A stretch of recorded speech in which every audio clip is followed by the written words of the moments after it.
Good afternoon, all. Welcome all to our follow-up event on the ongoing women's strike in Poland. The controversial ruling of the Polish Constitutional Court of the 22nd October 2020 sparked mass protests in Poland and also all around the world, including in the Netherlands. In Poland, the strike is now mainly led by a grassroots initiative, All Poland Women's Strike, the references to which you could find in the opening video. A lot has changed since we met last time and many opinions were expressed. Today, together with our speakers, we want to discuss the present situation in Poland and in the Netherlands, how we got here and what is next. Let me first introduce our speakers. Małgorzata Bos-Karczewska is a Polish-Dutch journalist, editor-in-chief of Polonia.nl, which is a website of the Polish community in the Netherlands. Kamila Ferenc is a lawyer at the Federation for Women and Family Planning in Warsaw, Poland. And Mileta Kilam is a psychologist and women's rights activist based in The Hague. Welcome all, and I'm looking forward to our discussions. My name is Barbara Warwas, and I'm a professor in multi-level regulation at the Hague University of Applied Sciences. And today, together with Hanna Falkiewicz, who is a law student at the Hague University, we will moderate this discussion and the Q&A session. All right, so let's start. Let us start first by describing and telling our viewers a little bit more on what is happening in Poland. But we would like to know about it through learning more about you, our distinguished speakers. So I will start with Kamila. You have been working in the field of women's rights for quite some time.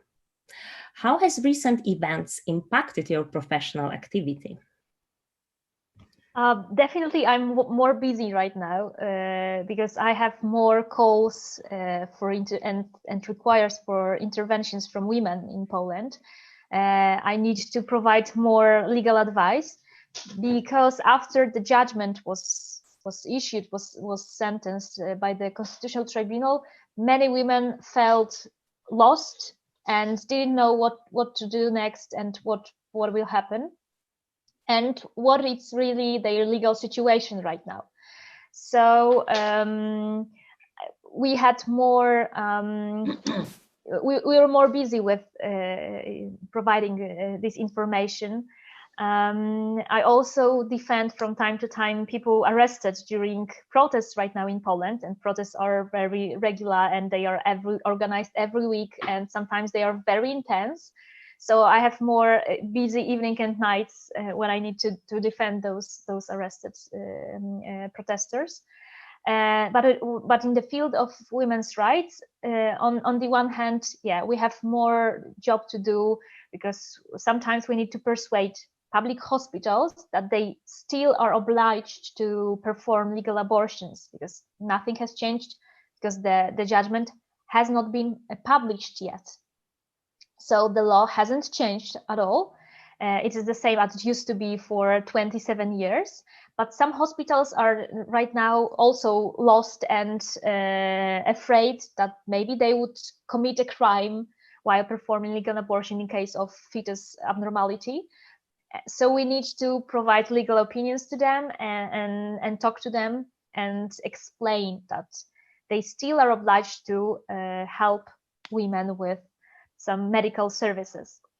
But on the other hand, my job, I think it's easier now in some aspects. I feel more optimistic and I feel more power from the society and this huge, massive mobilization. I received more hope right now for the future. I feel that that some kind of process has been started, which I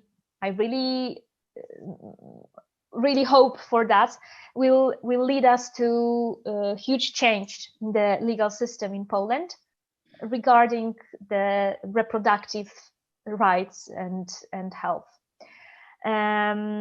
Yes, so that's how the situation looks like for me right now. Thank you very much, Camila. We will have many follow-up questions, but let me now move to our second speaker, Mileta. You are a psychologist and a women rights activist, and as such, you led one of the first demonstrations in support of women's strike in Poland now in the Netherlands, in The Hague. And I really would like to know what inspired you to organize this protest, and if you could also tell us a little bit more about the protest itself. Right. Yes. What inspired me? Well, Polish women in Poland on the streets when they came out in a rage because, yeah, Camila was saying that, people didn't agree. No, it's a rage because it's like enough. It's like a last straw, when your rights were limited by so-called compromise. And then it got to the point that even previous years, because the first strikes and the protests started 2015, 2016. The first Black protest was 2016, October. And yes, and it didn't change, nothing changed from there. It was getting worse and worse. That's why the initiative of the Polish Women's Strike, the organization with Marta Lempart, started, and it's actually it didn't disappear. The girls were fighting.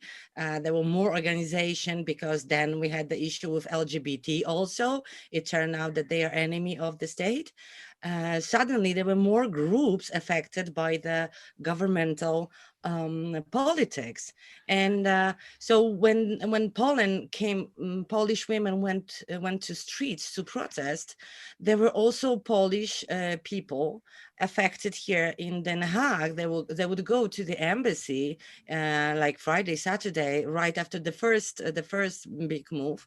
And we were there with candlelights and with hangers, coat hangers, and with a little posters, by the embassy here in Den Haag.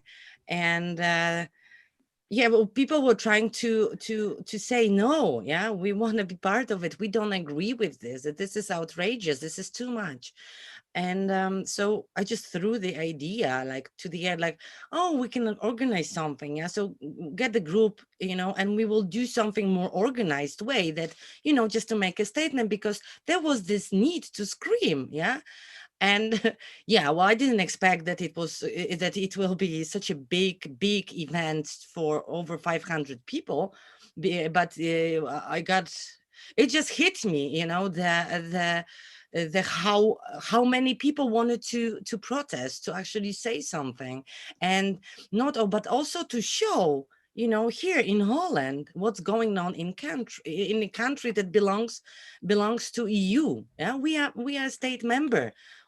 So this is like very close, and it's 21st century. So it's like those things should not happen in a civilized world, right? So yeah, it grew to like, I don't know, after one day there was 1,500 members of the group, and we started to organize the process. I never done it. Yeah, we didn't have experience, but we had a girl, so one was responsible for the permit from the city hall. I was responsible for contact with police, and there were others, trying to moderate this movement because it was growing to 3,000 members. And when we saw how it was going, we were terrified. Yeah, we were terrified. Basically, I don't remember 3 days out from that before, but it came out very nicely, and it was like successful action, like protest action, according to the pandemic rules, the regulations here in our country.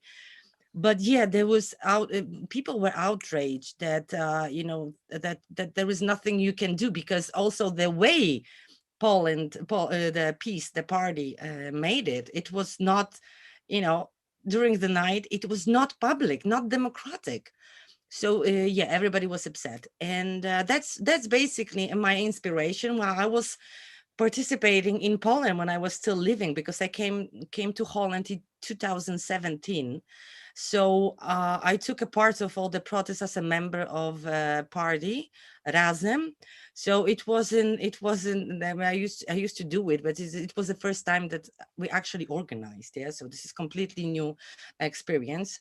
And I'm thankful for all the help and support that we got, because it was major. It was amazing, the people connection and how they were together that day. It was beautiful, beautiful. Absolutely beautiful. And I hope that we manage to actually voice it here in Holland, because it's close. Yeah, in Den Haag we have all the political institutions, and we had politicians speaking out. So yeah, I think that it helped the cause.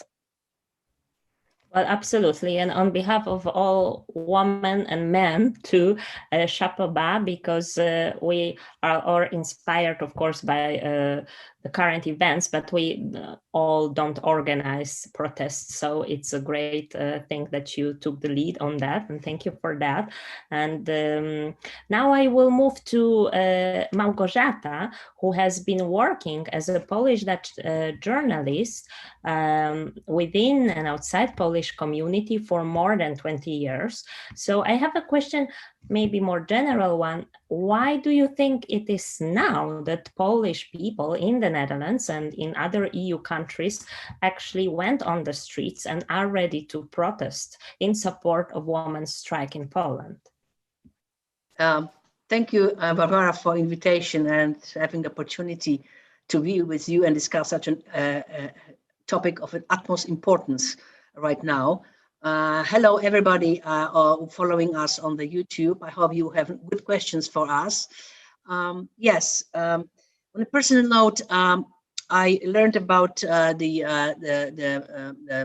women's strike in Poland right as it happened on the 22nd of October, where on the judgment of so-called tribunal, constitutional tribunal. Immediately the next day on Friday, there was a spontaneous demonstration in The Hague, organized by some people on Facebook. Facebook is amazing, connecting people. It's really incredible tool for grassroots activists. And the next day, I mean, two days later, on Sunday, there was the first huge demonstration in Amsterdam, some 200 people. This is then, and on Wednesday next was the demonstration in The Hague, which Mileta organized with some activists on her side. And this is a photo showing a young girl who says, "My body, my choice." There was some 500 people, according to the police, in The Hague. It was the biggest demonstration I've ever seen in the Netherlands, organized by the Polish people. And this is what I am very much surprised by, how quickly, how motivated and determined the organizers are, which out of a sudden came up and organized things. Such events have never happened before. I can only compare it with demonstrations in January 81, when the martial law was called in Poland.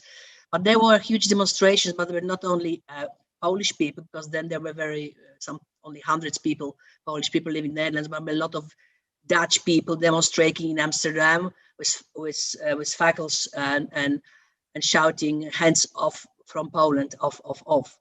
So for me, it's very, as a journalist, a very interesting. This is Amsterdam, by the way, at the museum plain, 200 people. It's very interesting and a phenomenon, because I am quite sure that we are living in a kind of historic times. I think we are seeing something new being born, and maybe we can discuss it later, because I think very important. But it's exactly what Mileta said. It was rage.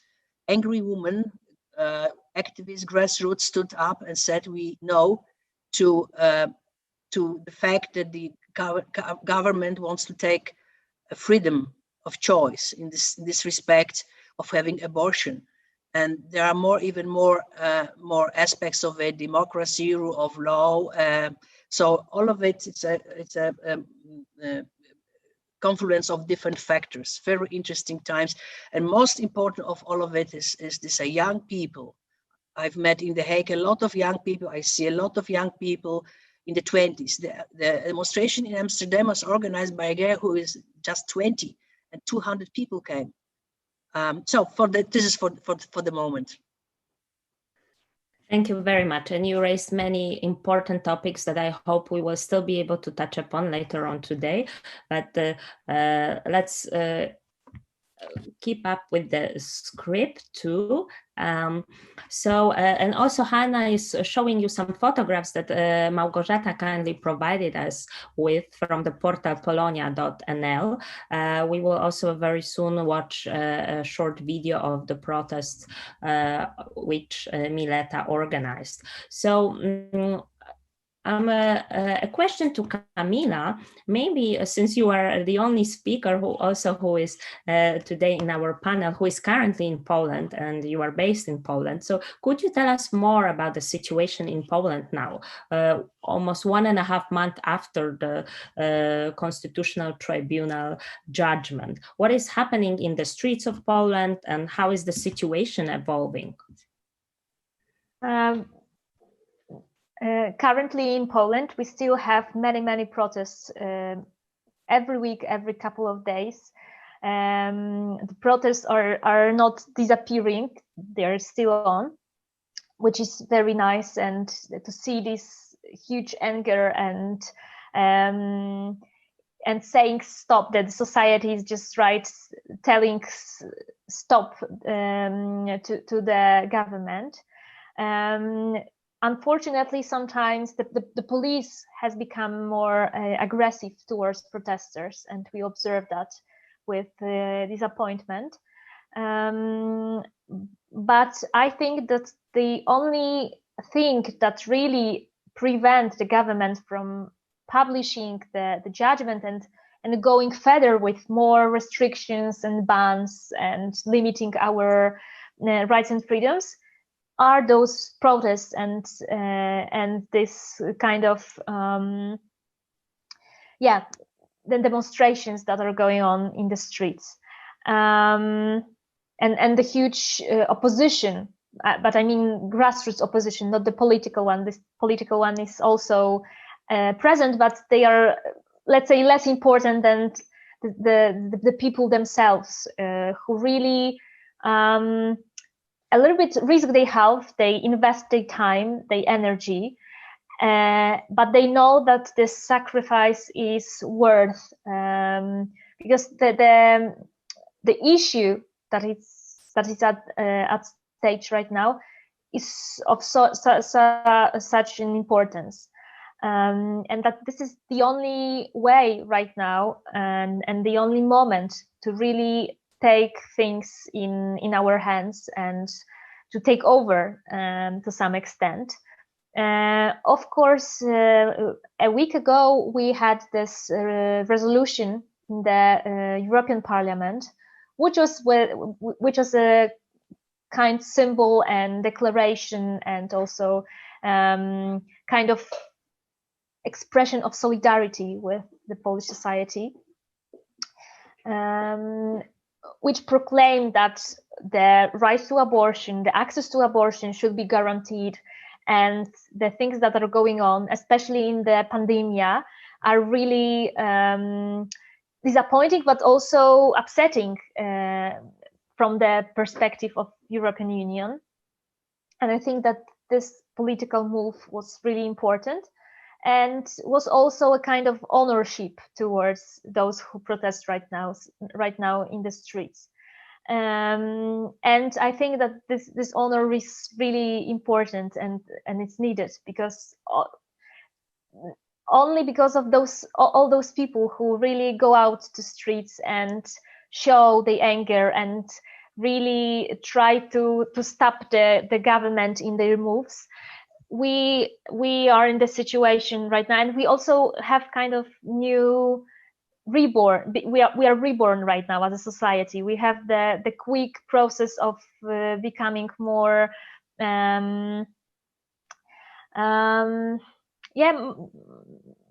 more I don't know, more together, Mhm. and and more conscious about what to what extent those who have power can really interfere in our own lives. Because what is at stage is the question, who should decide, in fact. In one thing in abortion issues, but also in many other situations that touch upon our privacy, our health, our own decisions, who to marry, who to have children or not, who to be with, how to live your own life. These are issues connected to LGBT rights and the position of Catholic Church and many other things.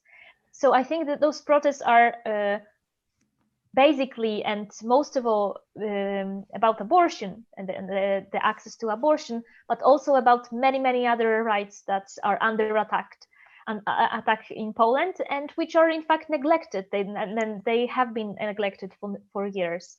And now I think this is the moment for us to show that this is enough and something needs to change, and we need to have the power to decide and have more freedom to decide about such important private issues in our lives. So yeah, I think we have the momentum right now in Poland. Yes, and to follow up, Camila, on what you said about the resolution, I would like to cite some part of it, which says that indeed sexual and reproductive rights, women's sexual and reproductive rights, are related to multiple human rights, such as the right to life, freedom from inhuman and degrading treatment, the right to access healthcare, the right to privacy, information and education, and the prohibition of discrimination, where all these human rights are also reflected in the Polish constitution. So I think it's a very important resolution, so far having mostly moral support function.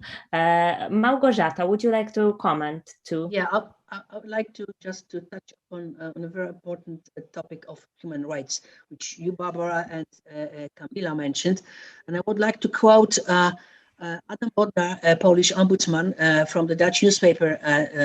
He gave an interview, and he said it's very symptomatic what's happening now in Poland. He said, as an ombudsman in these days, I am not just operating in a rule of law situation. So I am not fine-tuning, human rights, no, but I have to stop an avalanche of breaches of human rights in Poland.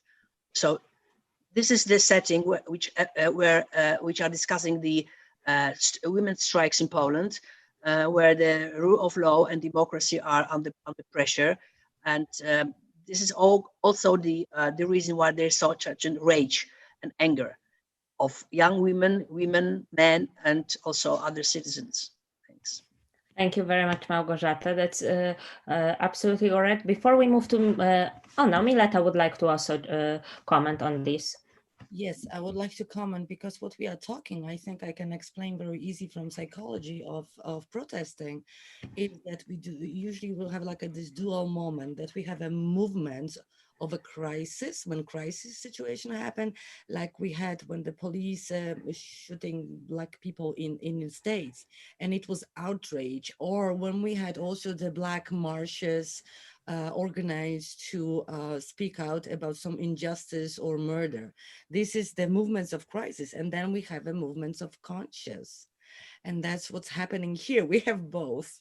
It's basically, when it comes to women's rights, women been voting and screaming and shouting for hundreds of years, yeah, ever since we slowly, managed to get some more human rights and be identified as human beings as well.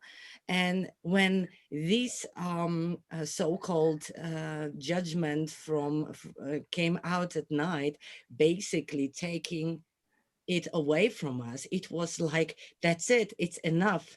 We can't lose another woman, for such injustice, right? So this is the phenomena here, that we are like, I remember seeing that people holding on saying, well, we against anything now, yeah, meaning it's a matter of all rights, yeah, what we are protesting now, because you're talking also LGBT, yeah, you can't just take away human rights from people and expect them to just sit quietly and do nothing. I mean, probably they can do it for 20, 30, 50 years, like Poland is showing that, you know, women were very, very patient, but that's it. Yeah, it was like the last straw. Yeah, we can't take it anymore, and we will not negotiate. Yeah, human rights are not negotiable rights.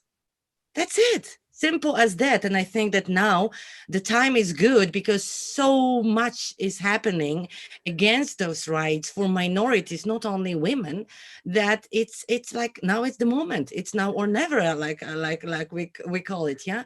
Now it's the moment, because we can't go back. You can't. We only, you know, the natural for people is to move forward, to grow. And this regulation, it's not for growing, it's for killing, basically. That's it. Thank you very much, Mileta. Could I ask you, Małgorzata, to tell us a little bit more about the leaders of All Poland Women's Strike? Well, these are one of the leaders, yeah. Yeah, this is Marta Lempart, one of the leaders. There are 2 or 3 of them, but 2 are most prominent. One of them is Marta Lempart. I think she's 41 right now. And yesterday, I found an article written by her in Financial Times. So it's very surprising. And in a series of articles about Financial Times women to 2020. So she's now, she wrote a story by herself. And she's among the women like Ursula von der Leyen. She was also invited by Financial Times to write the story. So she's now in a very distinguished and well-known women. And this article is very interesting because she wrote it from on her own. She get this freedom from the editors, and she writes, Poland is in the middle of civic rebellion led by women. And she writes something very personal on herself. She writes, I was a law-abiding citizen who trusted the state and the police. But now, in the wake of recent protests, I have been charged with some more than 40 offenses for my role. And she writes further, and the costs for me are very high. I'm under permanent surveillance and investigation. After attacks from right-wing thugs, our office has been needed 24-hour security. We have received hate mail and death threats. I'm actually writing now from my home, not from my home. I have not been there for 3 weeks, as my address and phone number were published by neo-fascist groups, along with calls to violence. And I am, as the enemy of state, on the covers of pro-government newspapers, magazines, and publicly-owned TV, is running campaign to discredit me. And she final note, as scared as I am, as anyone in my position would be, I do feel peace of mind. And she said, we the people, and we are fighting. So it means women, the people, citizens, is the focus of this revolutionary change, we can say, what's happening now in Poland. And the other lady is Klementyna Suchanos, 46. She is writer and a translator, and she wrote a book on Gombrowicz, well-known Polish writer. And she's also activist, fighting for human rights, for women's rights, for independent judiciary, and freedom of public gatherings. Very true, very expressive ladies, which introduce a totally new language into Polish society. I am literally flabbergasted listening to them. This is very direct and a very, blunt language. They are telling, for example, I wrote something just to give you an idea. They are telling people, we are not afraid. They are afraid. The street is stretching hands for them. This is a very expressive, direct way of talking. And this is, I think, what people right now need in Poland. And they are very cooperative. They are very open-minded. They do not only now fight for women's rights, but they broaden the agenda. So they learned from them 4 years from everything what happened, and they have right advisors, women of men, it doesn't matter, and they are really the right people, the right women on the right place at the right time. So this is short about these two very brave, courageous women who make history in Poland happen. Thank you very much, Małgorzata. So just a follow-up question on that, because you mentioned also you referred to some extent to the role of the state in securing fundamental rights of its citizens. And so the question to all is, do you think that the Polish state right now is failing or is on, well, that's pretty clear that it's failing Polish woman, but do you think that it's the Polish state now only serves certain group of people women are not part of which? Could you reformulate your question, because I don't understand it? Okay, but that's a fair point. My question is on the role of the Polish state right now. So what do you think that we will move on soon to the discussion on the political aspect of this dispute, but of course the Polish governing party, its position is quite clear. But what about the opposition? What about other organs of the state that could be defending women's rights and are failing to do this? Is Polish state now serving only a specific group of citizens, which is probably men, or only those who have voted for the Peace Party? Well, we have a parliamentary majority in Poland. Peace won the elections. They are at power. They have a majority in the Sejm, and the second chamber of the first chamber. I don't know how it's in Polish. So they are dictating what happens. The laws are they 24 hours more or less done for the parliament, and this is the nationalistic populist policy. And some people are excluded. Some people are blackmailed. Some people are said you are worst sort of citizens. Before women's rights, there were LGBT people at stake. So they are looking all the time for different enemies. This is the classic policy of populists, who are looking for enemies to blame them, because as a matter of fact, they do not have success at all, because they do not have any solutions. They are talking about, and in Polish case, also giving money to people. So women, one of excluded part of people, and also minorities, etc.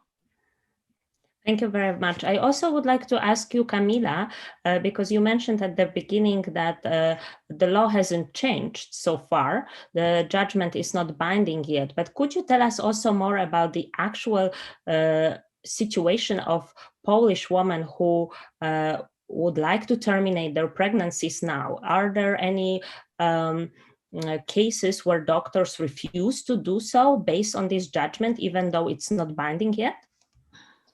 Yes, doctors refuse on a daily basis. This is the normal standard in Poland, that public hospitals refuse to help women rather than they do. Of course, once we are involved in the case, we as the federation, I mean my organization, of course we are able to enforce the law and enforce the medical service, and women is never left alone when we get to know about the case.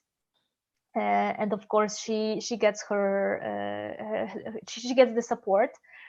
But the fact is that first of all, the legal situation, because the judgment hasn't been published, has not changed, but the legal situation was never perfect. And the current law, and the law that we have right now for 27 years, is very restrictive. It's one of the most restrictive laws in Europe when it comes to abortion, reproductive rights, and so on. Not only abortion, but also access to contraception, in vitro fertilization, sexuality education, perinatal standards, and many other things that are components of the reproductive health. So the abortion law was not perfect, and it is not now, because it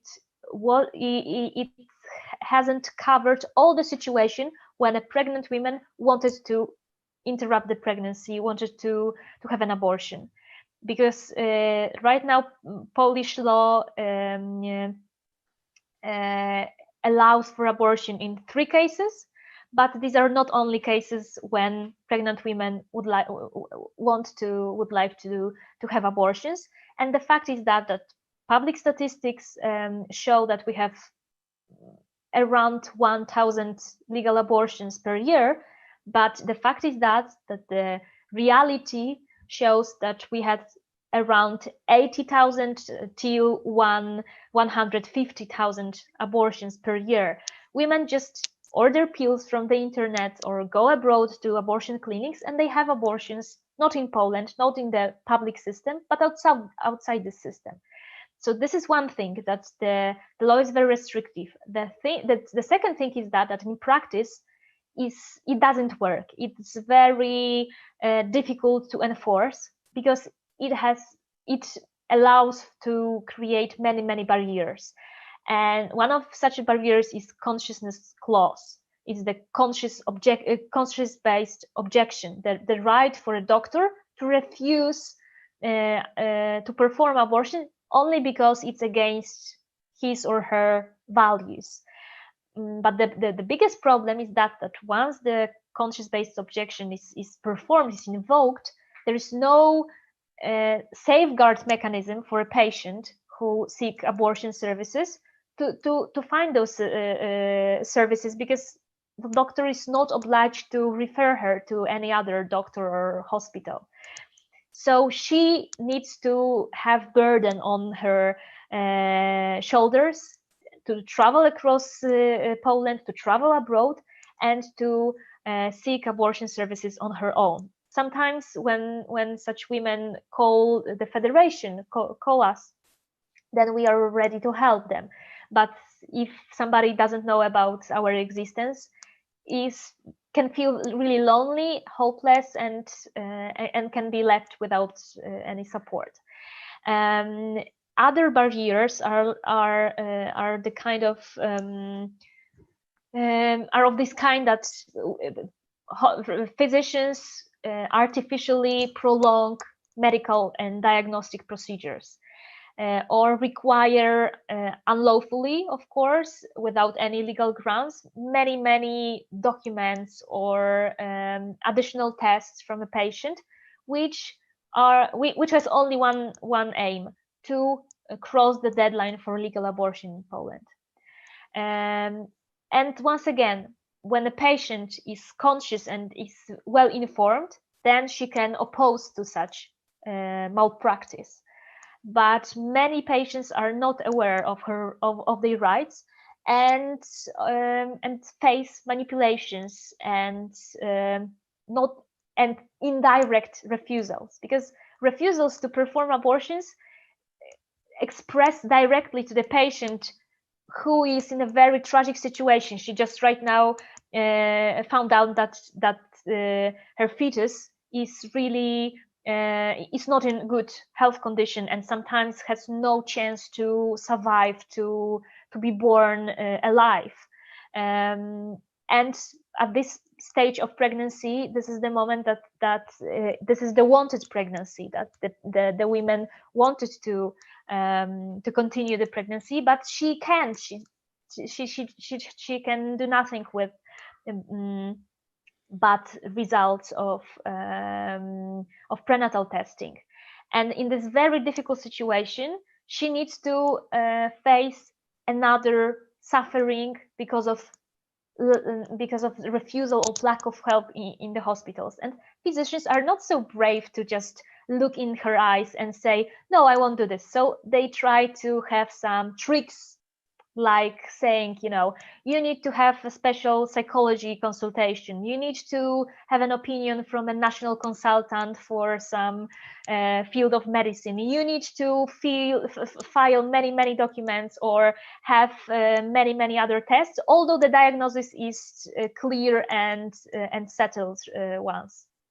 So these are examples of barriers that are faced by Polish women, which leads us to one conclusion: abortion is almost inaccessible in Poland. So we need to change many things. First of all, to remove all those barriers, to protect women, at least in this situation when diagnosis is bad, when the pregnant women's health is at risk, or when the pregnancy is a result of a crime. This is a very important, very serious problem, that raped women who got pregnant cannot have abortion in Poland because they need to have a document from the prosecutor, and they have very short period of time to do this, which makes it all impossible to proceed within 12 weeks of pregnancy. Sometimes they just find out that they are pregnant later than or just, you know, at the end of this time, and then they need to have a fight with the prosecutor to have an official statement that there has been a crime. And prosecution offices work very slowly in Poland, and they refuse to issue such statements to help pregnant women to have an abortion. So this is not to enforce. This is an unenforceable law. So barriers should be removed, but on the other hand, we need to liberalize this law, decriminalize this law, to provide safety for women who really would like to have time, have space to make their own decisions, and to feel really secure when they talk to a doctor about just wondering to have an abortion or not. Right now, abortion is under such a stigma, it's such a taboo, that even talking to your own physician is considered as controversial. This should not look like this, because abortion is a part of health protection. It's a part of our right to protect health, to protect privacy. It's also the question of discrimination, gender-based discrimination, because the women are those who are affected by lack of access to reproductive services. It's also the question about inhuman, degrading treatment, because once such woman is refused to have an abortion, or she faces so many barriers, or she's lonely when she wants to have an abortion, she cannot talk to anyone, she needs to go abroad, invest her own money, have days off at work, but also not to tell her chief what happened. This is a big suffering that she experienced, that can be considered as torture, as cruel and inhuman treatment, which is prohibited in Polish constitution. So we are talking right now about the obligations of the Polish state to protect our health, to protect also our mental health, to protect our well-being, not only physical one. But also it's about our constitutional rights, and also about international standards of human rights, which are right now violated in Poland. And I call it the state's institutionalized violence, because the state is a source of this violence. Thank you very much, Kamila. Małgorzata? Yeah, I just want to share with you the news which yesterday I had I could read from the Netherlands, namely Abortion Network Amsterdam has seen increase 4 times of people, Polish women interested in help having abortion in the Netherlands, because it's legal here. The increase is 4 times, and some 45 women have already been helped just in 1 month's time. So it shows what also Marta Lempart says, that abortion in Poland is an option for rich people because they can go abroad and have it. And the poor women, unfortunately, have very big problems in Poland. But I gather some countries, Scandinavian countries, have offered free of charge abortion of Polish women in their countries. So we see that in different European countries, there is a solidarity on different levels for Polish women, because they understand one of the slogans of the women's strike is women's hell. This is the situation describing what Camila was talking right now, women's hell. This is unbelievable that we have it in 21st century and in the European Union, such a situation. Thanks, Małgorzata. Mileta? Yes, I would like to make a notice that what we are talking about, the hell, it's gotten worse. I remember 2010, I had my second baby, and because I was older, like so I had to go through the testing, the genetic, just against the risk. Yeah, I was in the risk age already, and it was extremely difficult. I remember we were running out of time because we couldn't find a clinic, like a governmental clinic that could actually perform it on us. But I was lucky that I had the money. I could do it privately, and really we did it in the last day, legally according to the law. Yeah, but I believe that there are women without money, in poorer, they can't afford this simply. Yeah, and also you gotta remember the taboo with abortion. It goes on and on, even if you manage to do what you decide, because it's your own right. The state, it's nobody's business. Yeah. Then you have the ostracism from society, like a case of Alicia Tishans. The woman lost eyesight. Yeah. Their family, the other children, they were attacked by neighbors, strangers who felt the need to voice their opinion that she is a murderer, that she wanted to kill the youngest girl. This is outrageous. This is dark ages. This is uneducated society that is treating one another, as an enemy. And we are all the same. We're human beings. And this is matter of education. And it looks like, right now women are protesting about everything because it needs systematic change and improvement on also many levels of functioning of a state, that it takes everything. So everything is on the stake right now. And the brave women, Shapoba, they're doing great in Poland. Each night when the big protests happen, I watch it. I can't do anything. I just watch it because I wish so much to be right now in Poland so that I can be on the streets. Well, probably I will be in jail several times already, but this is included in your career, yeah, when you're activist. But it's about time, and we as a foreign Polish women, but we always Polish, right? It's not like you can outgrow it, or after 20 years, like Gosia, it's not like she suddenly stop being Polish. She tries sometimes, yeah, but then I call her, I say, look, we got to do this protest. I never done it. Help me out. Yeah, we have 3 days. Oh, we have 3 days to do it. So let's do it. We will do anything from our side to force the issue on Europe. Yeah, that's basically what we want. I know that it's maybe a little brave, but yes, it has to stop. Something has to change. It can't go on like that anymore. That's why when Gosia said about the phenomena of Marta and the language, yeah. Well, what is the strange about language? Being direct because someone wants natural rights? And no, it's basically, we are enough of this shame.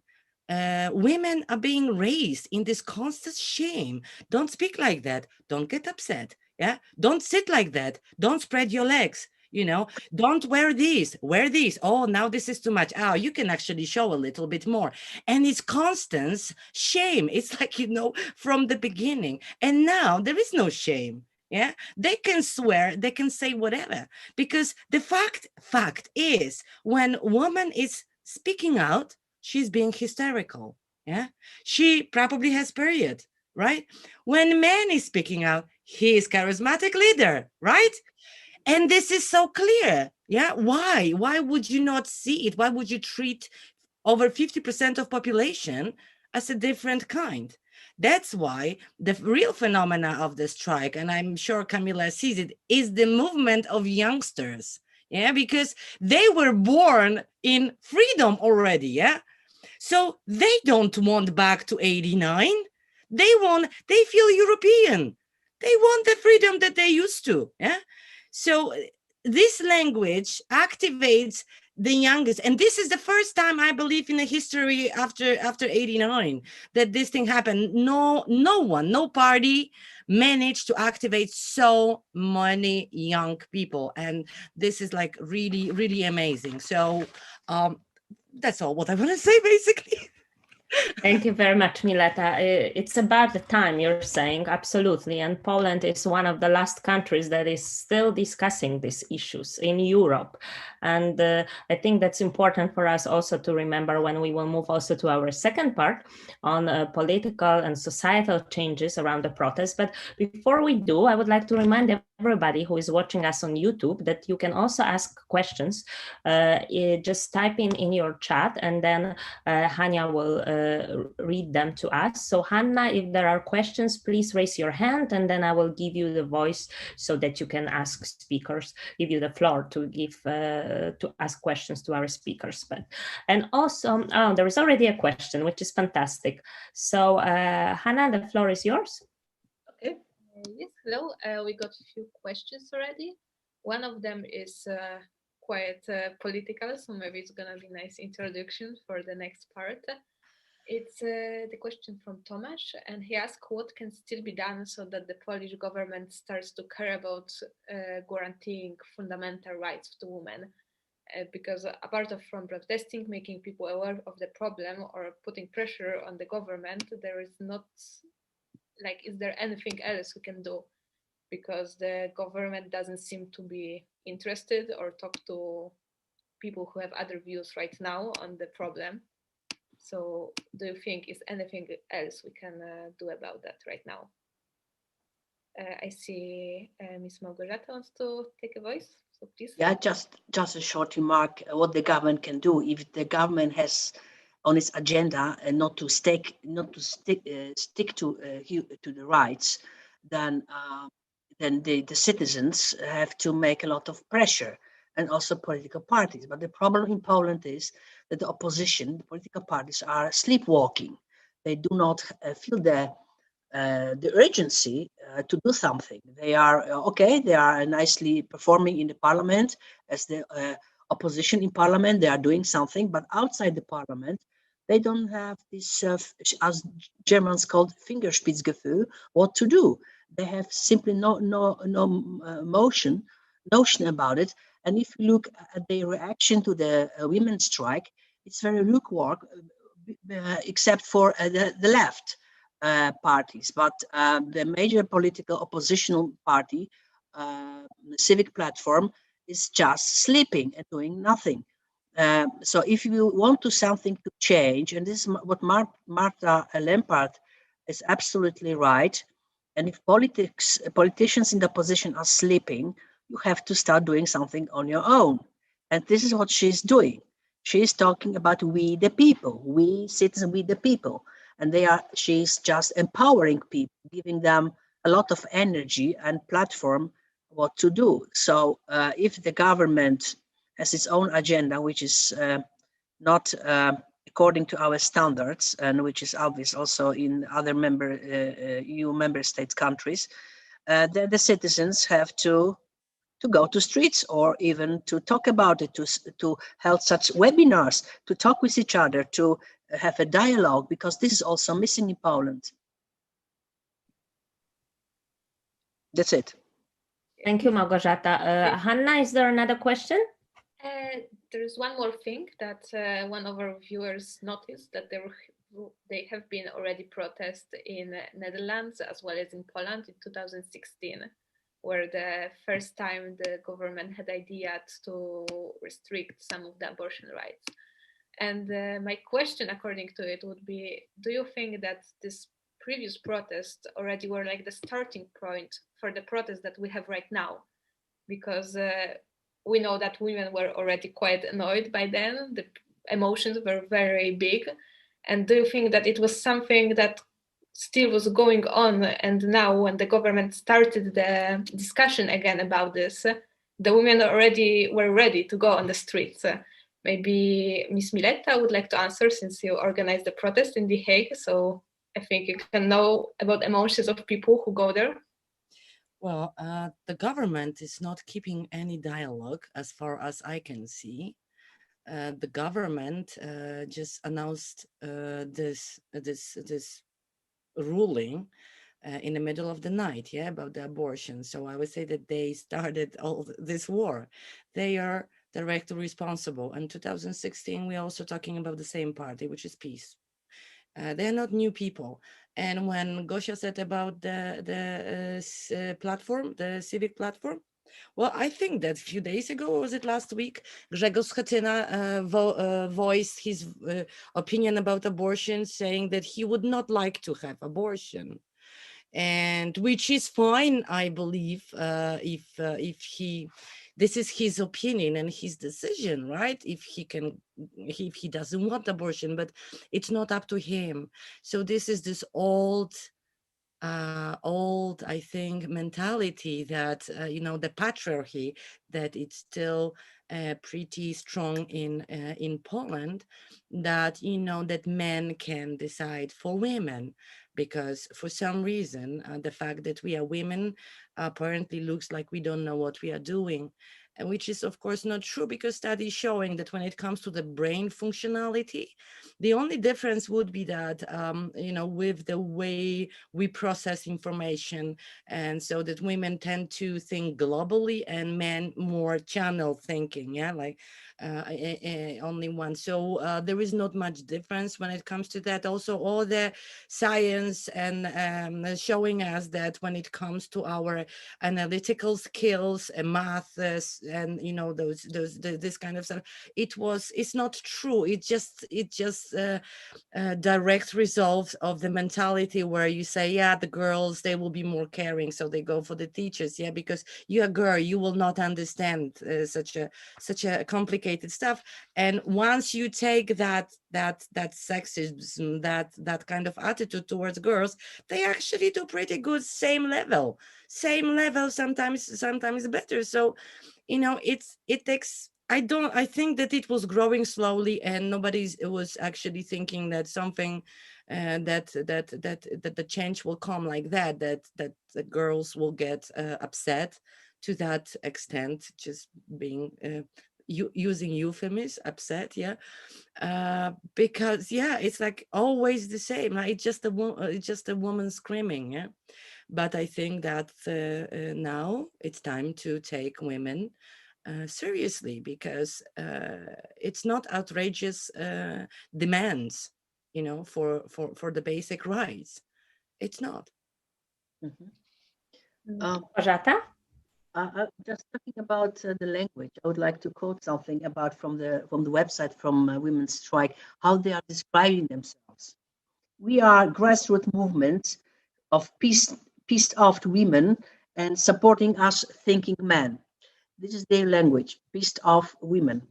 But the question about comparing 2016 black protests and now, this is a very interesting question because it shows the biggest, of course,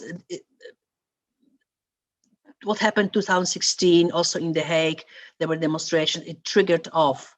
It was a learning process because the women continue protesting all the time for this 4 years. But there's a major difference between what happens now and in 2016, because there are a lot of young people right now, young women, they're using totally different language. They they are not using any more nationalistic, patriotic, more or less, symbols.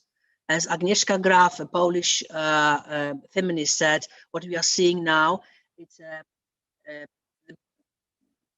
people want to cut themselves off from the solidarity-based political setting in Poland, introducing totally new language, new ideas, like, for example, direct democracy. Marta Lempart also is talking about organizing civic panels, people co-deciding with politicians. So we see the very first seeds, if they are allowed to grow, of totally new situation in Poland, cultural maybe change, which is happening right now. Once again, Marta Lempart is talking about we the people. So citizens, direct deliberative democracy, this is the way they are moving. This is the right time and the right moment to do it. And so when Mileta said, this is the time we have to do it, I say, now Poland has a window of opportunity. You have to do it right now. After 1 year or two, it's over. So concentrate now, focus now, and try to make this change happen. It requires a lot of effort from different sides, from men as well, from politicians, from NGOs, but it's happening right now. Thank you very much, Małgorzata. I would like Hanna to ask you if we could watch a video from the protests in The Hague before our next question. Yes, of course. I'm gonna set it up quickly then.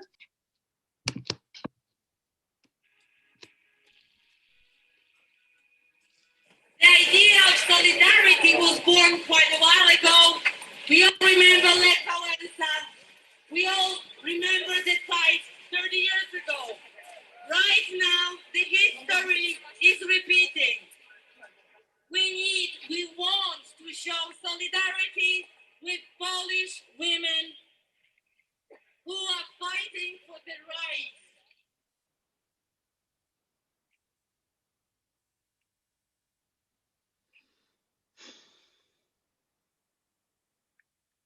I came here because Holland is a wonderful country when it comes to rights. I don't have it in my own country. And there are lots of people who are exactly in my shoes.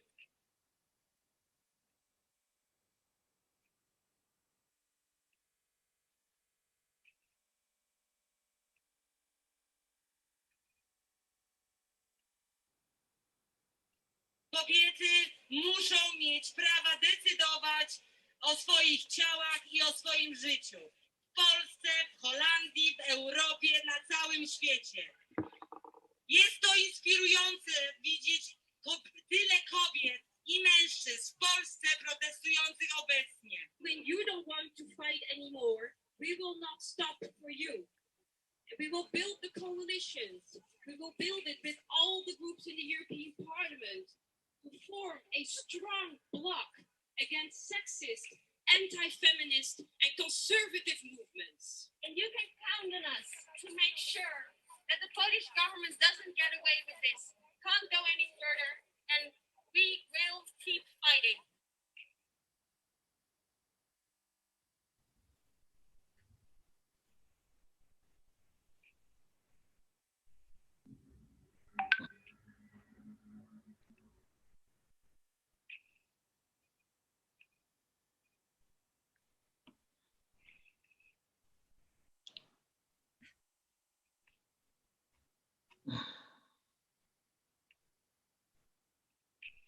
Tu moje ciało jest i to ja tutaj rządzę. Nieważne czy mam dom, karierę i pieniądze. Nie będę się głowę w piasek chować, bo to mam głowę, żeby decydować. Thank you very much, Hannah, and thank you very much, Małgorzata, for sharing this video with us from Polonia.nl portal. And of course, again, congratulations, Mileta, on the organization of this protest together with other women. So I have a question to you, Mileta, because we saw also a few Dutch parliamentarians there, or members of the European Parliament at one of the first protests in the Netherlands. So moving more to the political support of the march and the fact that it's time now that Poland is really one of the few countries in the EU where the abortionist rights are still so restricted. Could you tell us maybe a little bit more about this political support in the Netherlands, or what is the stance of the Dutch politicians right now, whether you think this support is enough now for the Polish community in the Netherlands? Would you appreciate more active stance? Yes, of course. I would like more active stance. That's for sure, right? And because the cause is very important. Poland is a member of EU, and it's not that far away. And why is this protest different? It is that because of solidarity, due to social media, everybody knows we can connect, we can see, and we can speak up, but we can also feel the connection, the solidarity, like you are not walking alone. That people know, like really, that's why I did that protest, so that I know, because I know how important it is to feel that there are people who think the same, that are covering our back.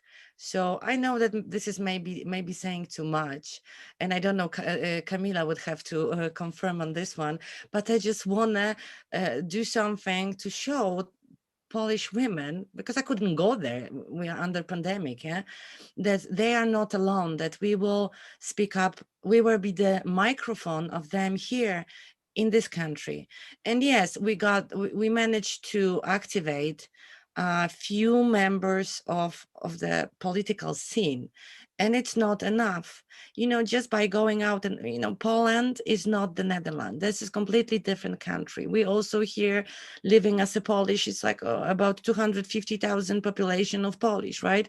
So it's not like we are very like we can do much. We can't do the war here, we can't block the streets, yeah.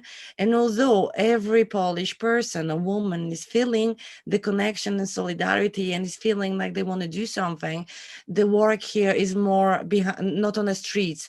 They are more like lobbying, like trying to just nag them to take a stand, to help out, to do something. And it's working, right? Because Gosia, the Mark Rutte, they want to take Poland to the court for this, what they are doing. And this is fantastic because nothing speaks louder than money. Nothing. So when you take away the money, people get to be more flexible, yeah, with their opinions and their beliefs, and they will bend, and they will be more keen on dialogue. Because remember, so far the government didn't even they didn't do anything. They're not even talking about dialogue. They are accusing women on the streets for causing this, for causing this and that. There is no dialogue.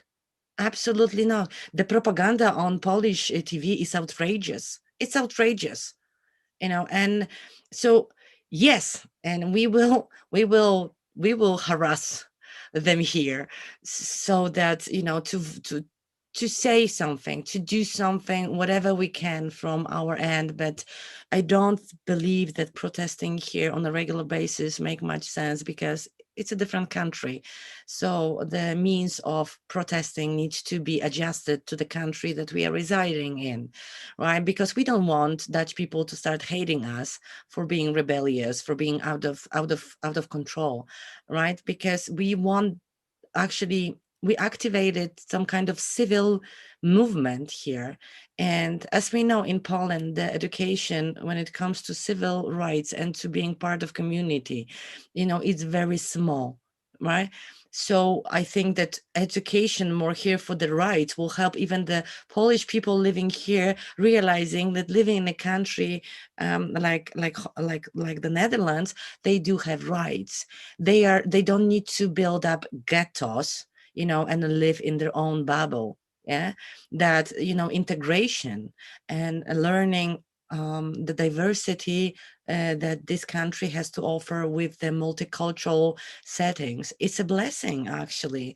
You know, you can learn a lot from it. You can pick whatever you like. Yeah, you like something, you know, you take it. If you don't like something, then, you know, it's fine. You don't have to do things that you don't like. But that's the beauty of this country. You know, you have a freedom of decision and you have a freedom of choice. And I think that, you know, more of this systematic work towards like opening up the Polish community here to their rights, yeah, that they're humans. Hello, you have rights. You can actually improve your life quality by this. Can I say something? Absolutely, Małgorzata. On the political reactions in the Netherlands to the demonstrations here, I was very much surprised to see two Dutch politicians.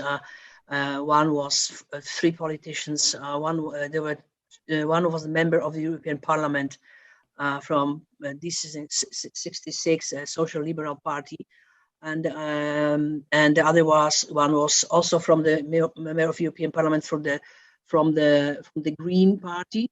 But look, what I was surprised as a journalist looking at this, what evolved in front of me. I was there.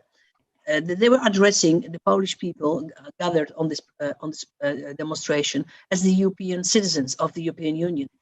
One of them said, "We will fight for it in the European Union, in the European Parliament. We will fight. We will build coalitions." So they were addressing them as the European Union citizens. And I hope that the Polish people gathered there understand this message. They were addressed as European Union citizens, and the fact that they are here and they can demonstrate here, they are here because of the freedom of movement in the European Union. So this is for me very, very interesting. It was the first time, I am living here for a long time, to see the Dutch politicians addressing directly Poles here living here in such a way. So it was for me a very, very great experience to be an eyewitness of it. Thank you, Małgorzata. And Ilena, would you like to add something? Because I thought you were speaking. Camila, I would like you to address the comment of Mileta, whether you do think that the protests should mostly focus on Poland or should be organized from Poland, or whether you actually think that the more the merrier, in a sense of more political and social and cultural pressure. How do you find this comment? I feel the pressure and the support and solidarity from other countries or from other Polish communities or international communities from abroad very helpful. And I think the more the better. Of course, the heart and the spirit is in Poland, but in fact, we right now live in the world that we don't consider the concept of borders are very important. We are rather borderless international society, and I consider myself as a Polish and as well European. So I don't need to identify with one country, but so. And I think that the pressure is stronger when it is happening across Europe, and it also helps to show that we are speaking right now about very universal values, issues, problems that are important not only for Polish women or for Polish society, but for everybody. That these are fundamental human rights. That Poland can be an alarming example of a country, alarming for other countries. That watch out, once you stop, be aware that your freedom can be taken from you, then it can happen. It's also a lesson for Europe that if the sphere of freedom of citizens is limited at the start, it's easier for the government, from the authorities, to limit it further. So I believe that the sphere of freedom, especially in some aspects of our lives, so much touching on our privacy, as I told you, on our beliefs, on our life way of living, and it should be very big, the sphere of freedom. It should be very broad, because the power that the government authorities has, no matter who is overtaking it, has always the tendency to hijack our space, to broaden the sphere of power, to limit our rights. This is the kind of natural game, political game within the society. So we need to remember about that. I also telling this as a human rights defender, and I see these mechanisms that once those who have power have the opportunity to limit citizens' rights, they do this because this pays off for them. This is they gain to have as much power as possible. And our role in the society, those who monitor the situation, who are human rights defenders or NGOs or grassroots organizations, or those who watch out what the government is doing, is to alarm, is to raise our voice and to protect those rights and freedoms from being taken and limited. So I think now we have the huge, great lesson that we need more, and we deserve more than we have and than we got until now, and that every human being deserves to have more, and that the state should provide such mechanisms and such provisions that would ensure us and secure us that with those rights, should guarantee this. And in this whole affair with Poland, this very bad thing happened, that the state forgot about its own obligations and went too far. But it was stopped by the society. I hope so, that it was successfully stopped. We will see the future, but I think that that something really important happened. That we understood that the political situations that we used to live was a normalized violence, was a normalized violation, and now we need to just unpack this and reverse all those hijacked and taken rights. Thank you very much, Kamila. I think we have to slowly think of wrapping up. So I would like to address one final question to all the speakers. And in the meantime, I'd like to ask Hannah whether we have any new questions on YouTube from our viewers. We do, so it may be a challenge to wrap up in 10 minutes, but let's try. Hannah, the floor is yours. Yeah, we have one more question, which I think is good connection to what we talk about right now.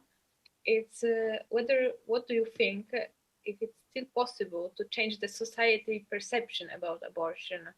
Because as we know, there's a lot of people who still have different views about it, who are strongly influenced by religions, or maybe you think that it already happened, that people accept abortion more than before.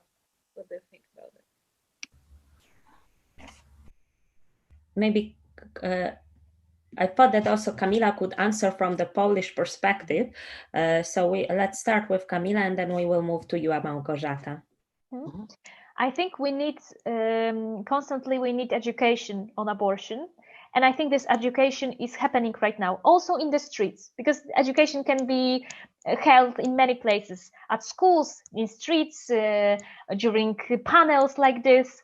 And of course, we need more discussions about abortion to show what it really is from the medical perspective, from the ethical perspective, from the private perspective, why really women need abortion and whose decision can it be. And also, as a lawyer, I would like to start discussion on abortion from the perspective of the state's obligation, and to show that you can be personally very conservative person, but as a policymaker, as a politician, as a leader, you are obliged somehow to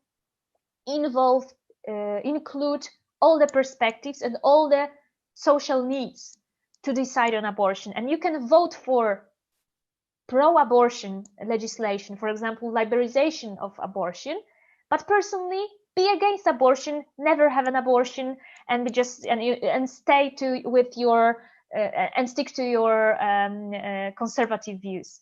But we need to we need to divide into two spheres. The private one, when you make your own decisions and you have your own responsibility, but you cannot force other people to follow the same path. But we have also the public sphere, when you decide not only about yourself, about your moral views, or about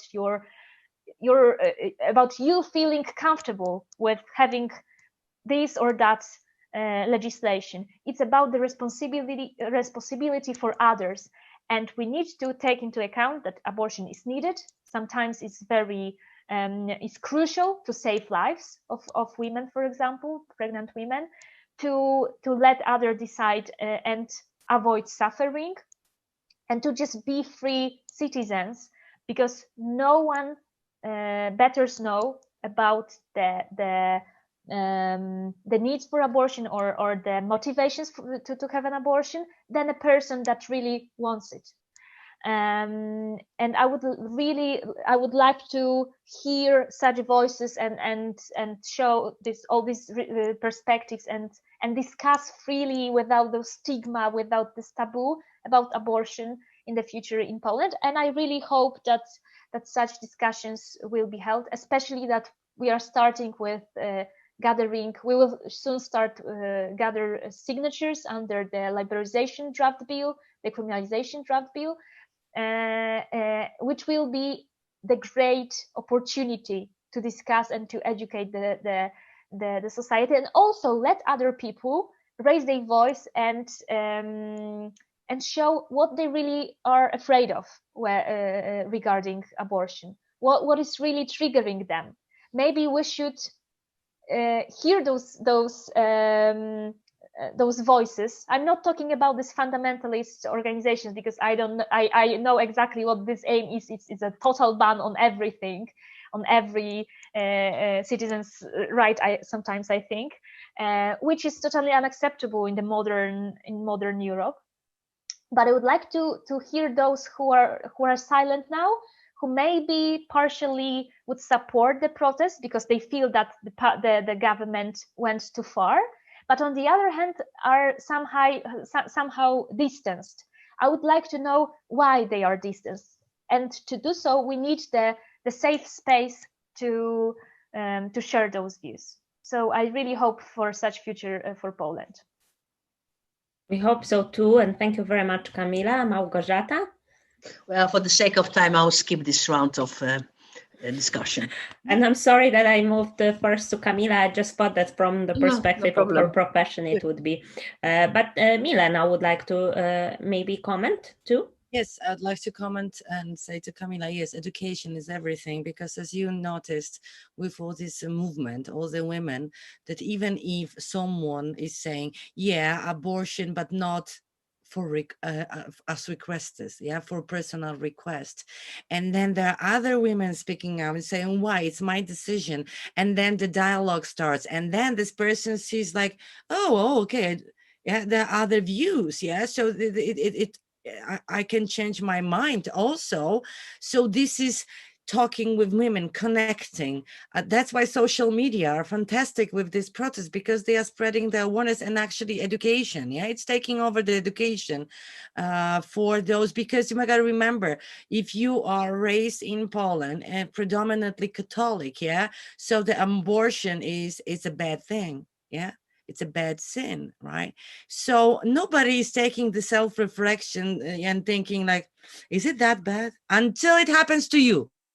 Yeah, until you go and you got accident, and then it's like, oh my God, it's my choice. Now it's my choice. I want my rights, right? But this education happened now, and I think that, you know, it takes a lot to reform, like to do on education system in Poland, to actually, you know, create some changes in people. On the other hand, you know, there is this accessibility to internet. Google knows everything, so you can get educated. Yes, and sometimes if you're not sure if your opinion is okay, you can Google, you know, like a critics and other views, right? And you can make your own opinion again.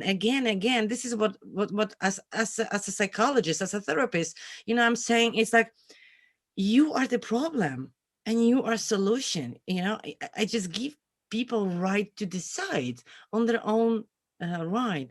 Like, they think they come to me, and I just want to show, because I have this cool pen, and that I have this magic wand, and, you know, they tell me all the problems, and I do abracadabra, done, you fixed.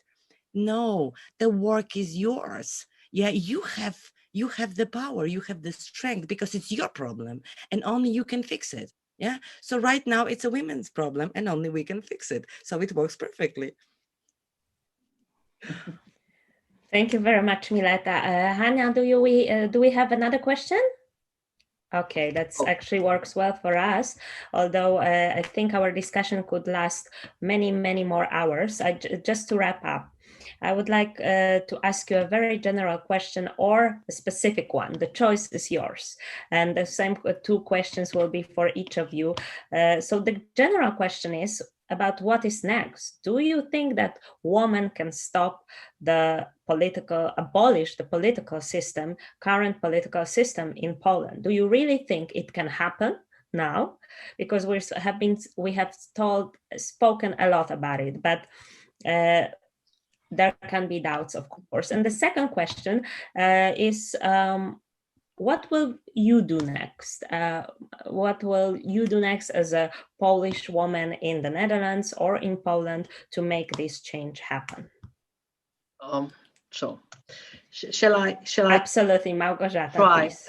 to give an answer to the first question? Quite complicated. The question was, what will happen next, and whether women can make a change. They already made a change. The change is happening. You know, they're also changing men, young people, everybody. Even they changed me. So you can imagine. This is an ongoing process. But the question is whether the window of opportunity they will embrace. That something happens, because women on their own, even with the men supporting them, are not enough. And what we see right now, the women's strike are building a kind of platform, Rada Konsultacyjna, Consultative Council, broadening their agenda, bringing in some NGOs, Committee of Civic Defending Democracy, Obywatele RP, and others. So they are collaborating, talking together, because they have broadened agenda also of democracy, rule of law, besides of women's rights. But the question is, what will the politicians do? Whether we will see a rise of new politicians. Everything depends on what will COVID do, what the pandemics, how big will be the damage to the economy. But eventually, the citizens are already empowered, emboldened, and this is the time for citizens. This is what Marta Lempart caused all about it. The citizens right now, what Mileta was talking, and Kamila, they have to make choice. Their choice. They are activated. And what I have to do next, I'll be talking about it, about role of citizens in the coming the change. Maybe it could be kind of cultural change, which we witness right now evolving. And I'll be talking about it because I think it's very important. It's the major change since '89 in Poland, really, what's happening right now. And this is the reason why I'm so So involved in it. I'm reading a lot, listening, talking, because I think it's really, it could be a major breakthrough, but it depends on people, how wise they are, how they react, whether they stick to the dialogue, talking to each other, have open minds, people of different ideas, from different political camps. It all depends on all of us, women and men, and we have to make it. Thanks. Thank you very much, Małgorzata. Mileta? Okay, so the general question, yeah, the change already happened, and it's very vivid. You can't miss it, and it will take. I believe it will take more, because when I was preparing for this panel, I went on the protest that started in 2017, Black protest, women in US. And I'm gonna remember they had a person called Trump, that happily, unfortunately, it's gone, and it's anytime now. But in 2017, right after 2016 in Poland, and I'm gonna stress that point that we were first, the women in US started protesting, and yes, there's lots of more people in US, yeah. So the protests, but the protests spread all over, through across all the states, and they were slowly started from women, and then it spread to those local civic movements, and there were local groups for their right against discrimination, you know, and so it's slowly starting building up for the movement, for instance, to make people register for voting so that people actually vote, yeah. And you see how it ended, yeah. Now the Trump is gone, he was voted, yeah. So the change is real, actually. The education, and this is, I'm swinging now to the second question. Yeah, the change is to educate people about their basic right as a citizen. And so, and also for me here, yes, of course, we with Gosia will be just chasing those politicians here, because they're our neighbors, right? So I don't live far enough, you know, I can do it after work, coming back home. So we will chase them to just like do something, yeah, even speaking out about it. So you know, to know, yeah, whatever we can do to help Polish case, we will do from here, right? And also showing solidarity that they are not alone, because this is very, very important, that in 21st century era of globalization, right, no victim is alone. And right now I believe that women are constantly being victims in their country, and it's gotta end. So my job is more educating, I think, and just you know, pushing the issue and talking about it. And don't forget about Poland, don't talk about them on the street. It's cold out, yeah, it's December, it's a winters are cold in Poland. Here we are lucky, we don't have it that bad, yeah, minus the rain. But you know, they are there, and I think it's going to take longer than this year. I don't think it's going to finish pretty much soon, because it took what 3 years in the United States to actually activate people to make a change. Because yeah, which president said it? Yeah, don't ask what the government, the state can do for country can do for you.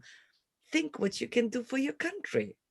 And I think it's a beautiful motto, right? So if everyone will do one small thing for the country, and then just compilation of the good things will bring big, beautiful change that we want to see soon. Thank you for this positive ending. Kamila? Yes, I think this is the time for a change, for a transformation of the Polish society to become stronger, more resistant, to shake off the chains of the government, of the church, which is also political actor.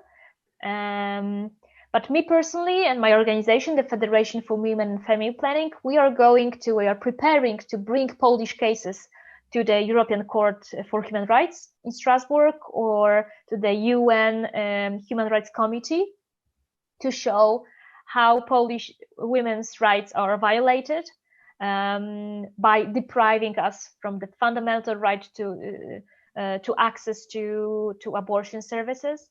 We are also preparing to collect those signatures under the draft bill on liberalization and decriminalization, and to start education and to start discussions on abortion. We are also going to carry on with our educational webinars, because we try to raise awareness on prenatal testing, about how to execute abortion in Poland, how to execute your access to, enforce your access to contraceptives, and many other goods and services of reproductive health.